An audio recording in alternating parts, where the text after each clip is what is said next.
మనం విద్యా ఉద్యోగ రంగాలలో రాణించిన వ్యాపారవేత్తలుగా, రాజకీయవేత్తలుగా గొప్పగా ఎదగలేకపోతున్నామని రాజ్యసభ సభ్యులు వద్దిరాజు రవిచంద్ర ఆవేదన వ్యక్తం చేశారు.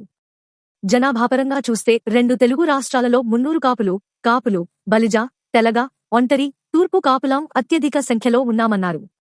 ప్రాంతం ఏదైనా, వేర్వేరు పేర్లతో పిలువబడుతున్నా కూడా మనమందరం ఒక్కటేనని ఎంపీ రవిచంద్ర స్పష్టం చేశారు. American progressive Telugu association APTA ఆధ్వర్యాన క్యాటలిస్ట్ పేరుతో 3 రోజుల అంతర్జాతీయ సదస్సు ఏర్పాటైంది. హైదరాబాద్ ఐటెక్స్ ప్రాంగణంలో జరిగిన ఈ సదస్సుకు ఆదివారం సాయంత్రం ఎంపీ వద్దిరాజు ముఖ్య అతిథిగా హాజరై మాట్లాడారు. అమెరికన్ ప్రోగ్రెసివ్ తెలుగు అసోసియేషన్ ఆధ్వర్యంలో మంచి సదస్సు ఏర్పాటు చేశారు. చాలా సంతోషదాయకమన్నారు.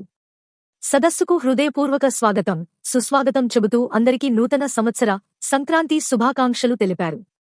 ఈ ఆప్టా సదస్సు సందర్భంగా ఆప్తులందరం ఒక చోట సమావేశమైనట్లుగా ఉందని, ఈ క్యాటలిస్ట్ ను వచ్చేసారి మనమంతా క్యాపిటలిస్ట్ గా పిలుచుకుందామని, ఆర్థికంగా మరింత ఎదుగుదామని ఎంపీ రవిచంద్ర పిలుపునిచ్చారు. మా నాన్న వద్దిరాజు నారాయణ గారు 55 ఏండ్ల కిందట రైస్ మిల్లును ప్రారంభించారని, ఆయనిచ్చిన ధైర్యం, చూపిన మార్గంలో ముందుకు సాగి గ్రానైట్ వ్యాపారంలో గొప్పగా రాణిస్తున్నానని చెప్పారు. అమెరికాలోని డల్లాస్, వాషింగ్టన్, న్యూయార్క్ తదితర నగరాలలో ఎక్కడైనా భవన నిర్మాణాలలో బ్లాక్ గ్రానైట్ ఉపయోగించారంటే అది మన గాయత్రి కంపెనీకి చెందినదేనని ఎంపీ వద్దిరాజు పేర్కొన్నారు. అదేవిధంగా అందరం కూడా గర్వించదగ్గ విషయమేమంటే, ఢిల్లీలోని జాతీయ పోలీస్ మెమోరియల్లో ఏర్పాటు చేసిన స్మృతి చిహ్నానికి 380 టన్నుల, ఇండియా గేట్ వద్ద నెలకొల్పిన సుభాష్ చంద్రబోస్ విగ్రహానికి ఉపయోగించిన 370 టన్నుల గ్రానైట్ కూడా గాయత్రి కంపెనీకి చెందినదేనని ఎంపీ రవిచంద్ర వివరించారు. మన వాళ్లు వ్యాపార, వాణిజ్య రంగాలలో ప్రవేశించి క్రమశిక్షణ, పట్టుదలతో ఆర్థికంగా గొప్పగా స్థిరపడేందుకు కృషి చేయాలని ఆయన ఉద్బోధించారు.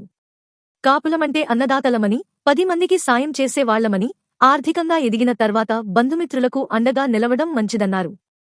ప్రాంతాలకు అతీతంగా మనమంతా మరింత ఐకమత్యంతో ముందుకు సాగుతూ రాజ్యాధికారం వైపు వడివడిగా అడుగులేద్దామని ఎంపీ వద్దిరాజు పిలుపునిచ్చారు. ఈ సదస్సుకు అమెరికా, ఆంధ్రప్రదేశ్, తెలంగాణ, కర్ణాటక, తమిళనాడు రాష్ట్రాల నుంచి విచ్చేసిన సుమారు 5,000 మంది ప్రతినిధులు హాజరయ్యారు. ఈ సదస్సులో ఎంపీ రవిచంద్ర, ఆయన కుమారుడు నిఖిల్ చంద్ర, కోడలు అనిల, కూతురు డాక్టర్ గంగుల గంగాభవాని, మున్నూరు కాపు ప్రముఖులు Kondadevayya, C Vittal, Rautu Kanakayya, Marikal Pota Sudheer Kumar, Akula Rajith Kumar, doctor PLN Patel, Usa Raghu, RV Mahender, Kotha Laxman, తెల్లా Muralidhar, Bethi Sridhar, మామిడి అశోక్, బాపట్ల మురళి తదితరులు పాల్గొన్నారు. ఈ సందర్భంగా సదస్సు నిర్వాహకులు వారిని శాలువాలతో సత్కరించారు. తాజా సమాచారం కోసం ఒక లైక్ చేయండి. సబ్స్క్రైబ్ చేయండి. నోటిఫికేషన్ల కోసం గంట సింబల్ ఆన్ చేసి పెట్టండి.